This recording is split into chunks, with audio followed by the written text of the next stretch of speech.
देखो, कॉन्सेप्ट ये है कि सम इंसेक्ट्स और कैन लैंड ऑन वाटर और इवन वॉक ऑन वाटर या small steel needle float on water. These phenomenon is made by surface tension which balance the weight of the needle या insects. Okay. देखो, question बोल रहा है कि एक needle है जिसकी लेंथ एल है और इसका जो वेट है वो पर यूनिट लेंथ पर अल्फा है. ठीक है. अब अपन को निकालना है कि सरफेस टेंशन क्या होगा. और ये क्या है, जब फ्लूइड में डाली जाती है तो ये उसे वाई डिस्टेंस क्या है नीचे करती है. ठीक है. और जो वेट है वो 2a है कंटेनर की. तो वेट क्या है, सरफेस टेंशन से बैलेंस होगा. वेट क्या होगा, अल्फा एल. सरफेस टेंशन क्या होगा, तो सरफेस टेंशन होगा 2 सिग्मा कोस थीटा. कैसे, तो देखो ये जो सरफेस टेंशन है इंक्लाइंड है, इसके अपन कंपोनेंट करने पड़ेंगे. जो हॉरिजॉन्टल कंपोनेंट हैं सिग्मा साइन थीटा वो क्या है, बैलेंस हो जाएंगे. और ऊपर की ओर जो है सिग्मा कोस थीटा वो बैलेंस करेंगे. ठीक है. तो इधर से हो गए सिग्मा कोस थीटा और इधर से हो गए सिग्मा कोस थीटा. ठीक है. तो 2 सिग्मा कोस थीटा. अब कोस थीटा क्यों हुआ, क्योंकि अपन ने माना कि ये एंगल क्या है, थीटा है. क्योंकि आगे आपको क्या है, थीटा की वैल्यू भी निकालनी है, कोस थीटा. तो फिर 2 sigma cos theta equal into alpha L हो गया. 2 sigma cos theta L into equal two alpha L हो गया. अल्फा एल से एल चला गया. कोस थीटा की वैल्यू क्या होगी, तो आधार अपन कर्ड. आधार की वैल्यू अपन को पता है, कर्ड की वैल्यू अपन को निकालनी है. आधार की वैल्यू क्या है, वाई है. और ये जो लंबे उसकी वैल्यू क्या है, ए है. क्योंकि ये टोटल 2 है तो ये ए. अपन कर्ड की वैल्यू निकाल लेंगे, कोस थीटा की वैल्यू रख देंगे, सॉल्व करेंगे तो अपनी सिग्मा की वैल्यू आ जाएगी. Okay, that is alpha A upon 2 I. Concept of surface energy क्या है, तो कॉन्सेप्ट ऑफ सरफेस एनर्जी ये है कि सरफेस एनर्जी, तो ये एनर्जी है वो क्या है, amount of work done is stored in the form of energy. जैसे अपन बबल बनाए, सो बबल, तो उस पर अपन को क्या कुछ अमाउंट वर्क करना पड़ता है फूक मार के. तो वो जो फूक मार के वर्क किया है वही बबल में क्या एनर्जी के रूप में स्टोर्ड हो जाता है. उसे ही बोलते हैं सरफेस एनर्जी. ओके. तो ठीक है, अपन इसको क्या समझते हैं, सरफेस एनर्जी यूज कर क्या होगा, sigma into A. Sigma into A क्यों किया, देखो सिग्मा क्या होता है, दैट इज न्यूटन पर मीटर इंटू एरिया से मल्टीप्लाई किया हुआ तो क्या हुआ, newton metre into metre square, यानी कि न्यूटन मीटर. तो ये क्या हो गया, जूल बन गया. तो ओके, कोई दिक्कत नहीं है. ये जो एरिया है वो कौन सा एरिया, सरफेस एरिया है. ठीक है. अब अपन ने क्या है कि एक फ्रेम दिया है यू टाइप का, इसकी जो विड्थ है वो बी है. ठीक है. और ये एक डिस्टेंस, ये क्या है, मान लो इस पोजीशन पर है और इस केस में जो एरिया है वो ए है. ठीक है. अब अपन इसको क्या है, पुल करके इस पॉइंट पर ले आए, तो अमाउंट ऑफ वर्क होगा. तो वर्क क्या होगा, फोर्स इनटू डिस्प्लेसमेंट. ठीक है. अब ये फोर्स क्या होगा, तो ये फोर्स किससे आगे की ओर लग रहा है और जो सरफेस टेंशन फोर्सेस हैं वो पीछे की ओर लग रहे हैं, उससे बैलेंस होगा. सरफेस टेंशन फोर्सेस क्या होंगे, that is sigma into 2b. क्यों होगा sigma into 2b, that is देखो ऊपर से भी नीचे से भी सरफेस टेंशन फोर्सेस. तो एफ की वैल्यू को रख देंगे यहाँ पर. तो क्या हो गया, 2 sigma B into delta X. अब ये डेल्टा एक्स को अपन क्या लिख सकते हैं, तो पहली केस में क्या था, अपना एरिया A1 था और दूसरी केस में अपना एरिया क्या हो गया, A2 हो गया. ठीक है. तो A2 माइनस A1. ठीक है. अब ये जो सरफेस एरिया है, सरफेस एरिया बिफोर स्ट्रेचिंग था A1 और A2 क्या है, सरफेस एरिया आफ्टर स्ट्रेचिंग. ये जो सरफेस एरिया है वो दोनों तरफ का है. ठीक है.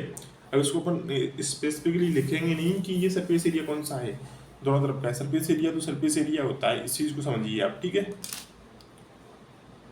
तो क्वेश्चन बोल रहा है कि एक बॉर्डर ड्रॉपलेट है, इसको क्या अपन को n पार्ट्स में तोड़ना है, तोड़ा है. तो वर्क डन क्या होगा, तो वर्क डन क्या होगा, तो पहले अपन ने क्या निकाला था, वर्क डन से सरफेस एनर्जी निकाली थी. और सरफेस से अब इस केस में अपन क्या निकालेंगे, सरफेस एनालिसिस से वर्क डन निकालेंगे। ठीक है, तो अब एन स्प्लिट्स के ड्रॉप के केस में सरफेस एनर्जी क्या होगी, दैट इज सिग्मा इंटू ए।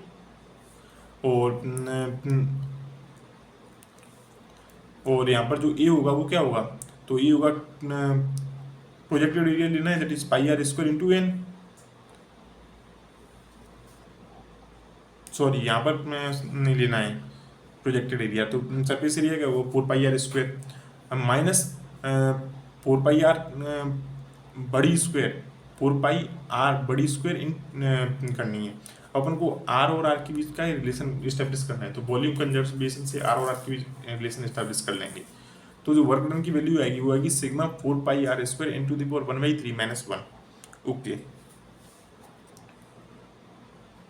तो देखो एक वाटर ड्रॉपलेट है बड़ी, तो उसका जो सरफेस एरिया है वो कम होगा एन वाटर ड्रॉपलेट से, तो उस केस में क्या सरफेस एनर्जी कम होगी और दूसरे केस में सरफेस एनर्जी ज़्यादा होगी। तो जो एनर्जी का डिफरेंस ही क्या होगा, वर्क डन के बराबर होगा। Okay, waiting and non waiting liquids क्या होते हैं, तो फेविकॉल क्या है, एडिसिव नेचर का होता है। तो जब एडिसिव फोर्सेस कोई से प्रोसेस को प्रीडोमिनेट करें तो उसे तब क्या है वेटिंग सरफेस बनती है।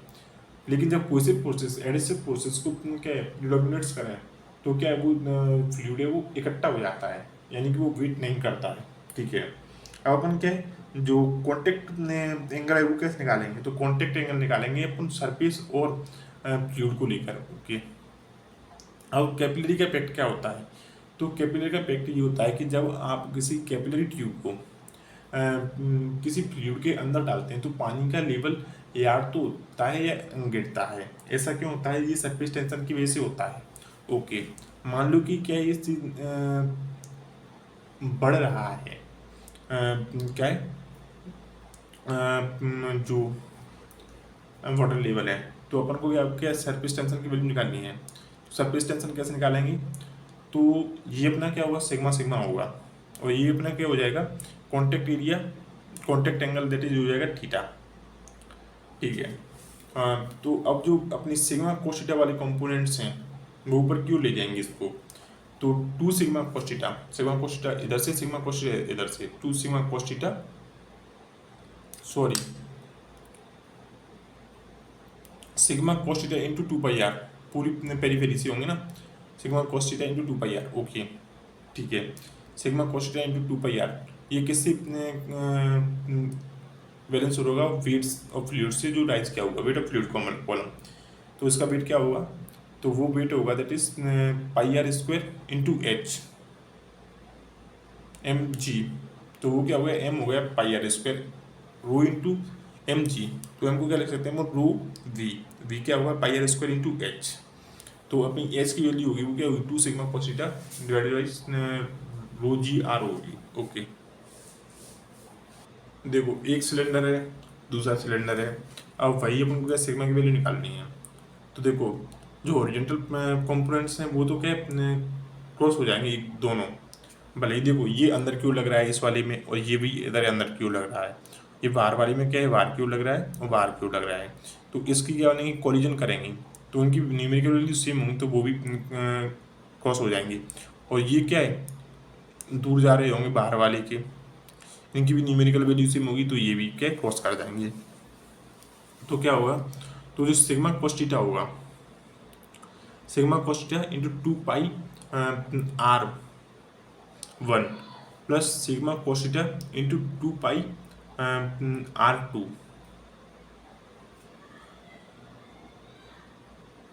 वो किस वजह से होगा दैट इज एम जी से, वो एम जी क्या होगा, तो एम को लिख सकते हैं अपन रो वी, तो वी क्या होगा 2 पाई सॉरी वी क्या होगा तो पाई are square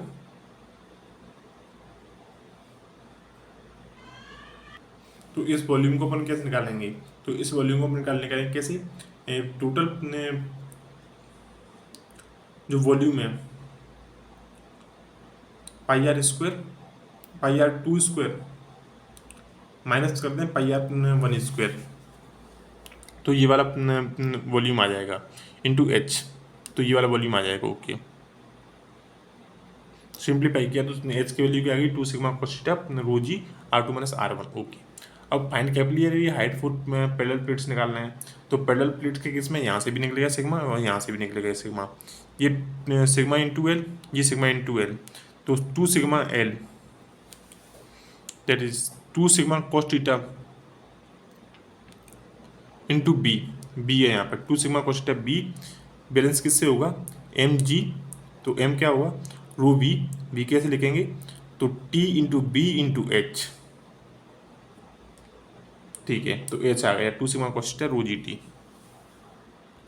pressure and it's measurement, ठीक है, तो जहाँ भी मॉलिक्यूल्स प्रेजेंट होंगे वहाँ प्रेशर तो प्रेजेंट होगा ही। पी इक्वल टू क्या होता है एफ अपन ई, ये पी क्या बता रहा है प्रेशर इंटेंसिटी को बता रहा है, F that is F upon A. F क्या है एक्सटर्नल नॉर्मल फोर्स है। ओके, पास्कल लॉ क्या बोलता है, तो पास्कल लॉ ये बोलता है कि यदि कोई स्टैटिक फ्लूइड है तो उसके अंदर आप कोई भी पॉइंट ले लो, उस पर जो फोर्सेस प्रेशर लगेगा सभी डायरेक्शन से उसकी इंटेंसिटी सेम होगी। अब डिफरेंट यूनिट्स ऑफ प्रेशर क्या होंगी, तो पहली होती है पास्कल, पास्कल क्या होती है न्यूटन पर मीटर स्क्वायर।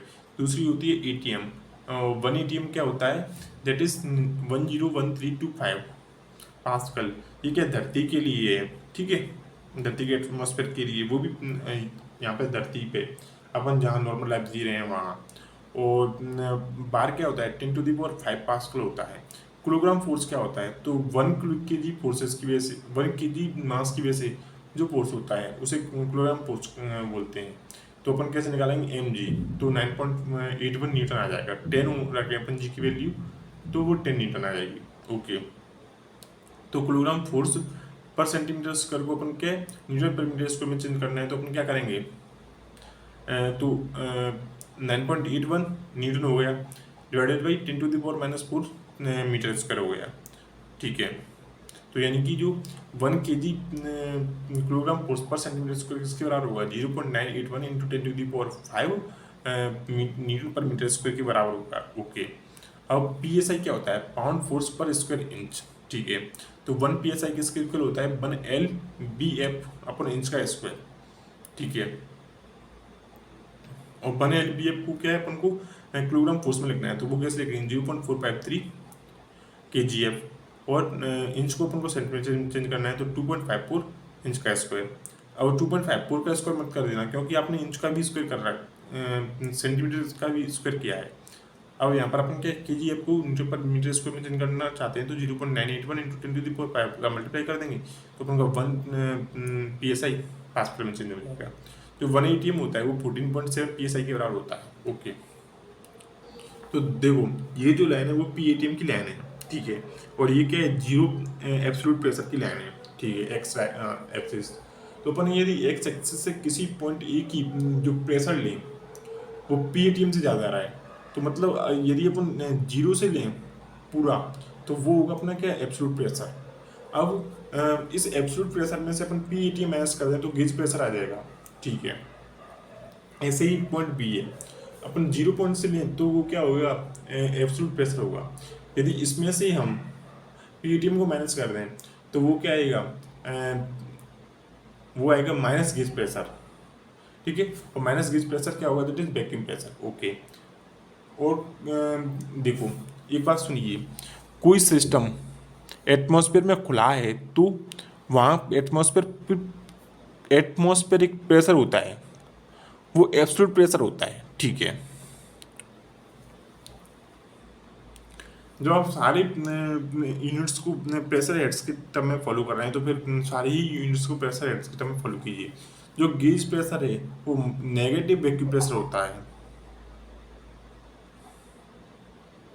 और जो वैक्यूम प्रेशर है वो नेगेटिव गेज प्रेशर होता है। ओके, अब अपन को ये पता चलाना है कि फोर्स की डायरेक्शन में यदि अपन नीचे आएंगे तो प्रेशर की वैल्यू कम होगी या बढ़ेगी।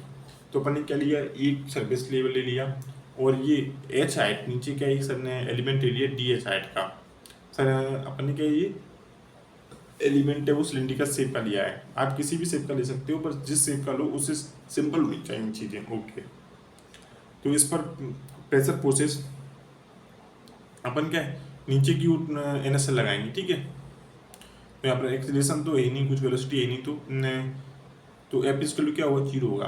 तो pressure force p into a, p plus d p into a, और माइनस ये होगा माइनस का p plus d p into a, और प्लस वेट दैट इज क्या होगा, रो जी वी, वी क्या होगा, that is pi are square into d h.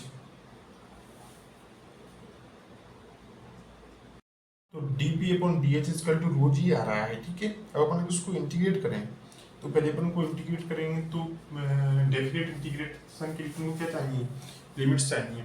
तो यदि अपन सरफेस पर एटमॉस्फेरिक प्रेशर लेंगे, तो एटमॉस्फेरिक प्रेशर क्या है, वहाँ पर एब्सोल्यूट वैल्यू है, तो जो रिजल्ट आएंगे वो एब्सोल्यूट के टर्म्स में आएंगे। यदि गेज प्रेशर लें, जो कि वहाँ पर क्या है, जीरो है, तो क्या आएगा, तो जो वैल्यू आएगी वो गेज प्रेशर की वैल्यू आएगी। तो अपन मान लिया कि जीरो है, तो जीरो टू पी, ठीक है, zero two H, H R नीचे, ओके। तो पी की वैल्यू आ रही है जो रो जी एच आ रही है, तो यानी कि नीचे आने पर प्रेशर बढ़ता है, और पी इसका क्या है, रो जी एच, ये गेज प्रेशर है, ओके।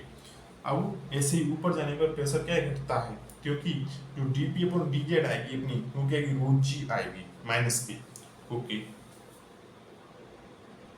डी जेड इस केस में अपनी क्या है, हाइट ऑफ सिलेंडर मानी होगी, ओके।